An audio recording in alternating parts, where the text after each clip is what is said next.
So yo mga guys, nandito naman tayo sa may St. Luke's Medical Center sa may Bonifacio Global City. Alright, alam nyo ba kung magkano ang parking dito mga guys, mga channel? Ay, super mahal mga guys, 600 first 2 hours dito sa may kung ikaw ay regular parking, so 600 pesos first 2 hours, and the succeeding hours is 200 pesos naman mga guys. Ngayon, kung ikaw naman ay pasyente, ipa-validate mo ang iyong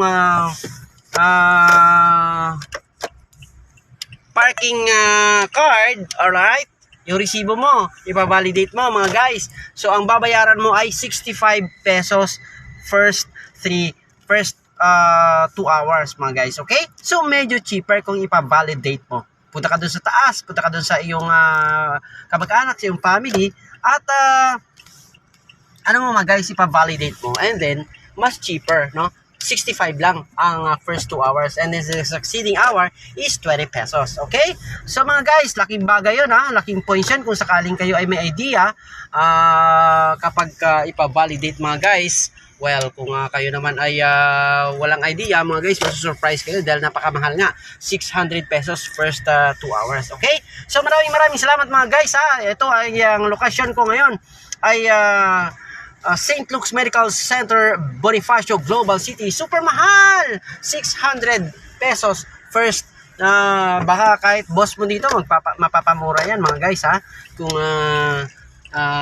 siya ay magbabayad ng 600 pesos first 2 hours. Kahit na siya ay mayaman, ay mapapamura siya talaga mga guys. Okay?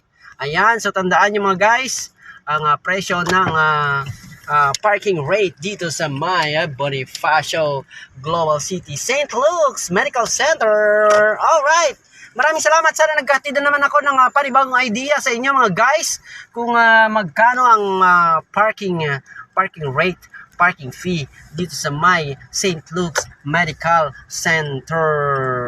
Okay mga guys, tandaan nyo, pa-validate nyo para ang babayaran nyo ay first 2 hour 65 pesos lamang mga guys, and then the succeeding hour is just only 20 pesos. Alright?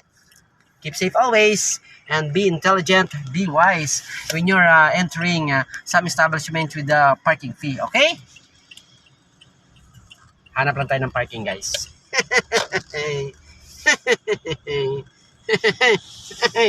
Dito tayo pa-park guys. Dito tayo pa-park. Bakante dito. Okay? So, babush.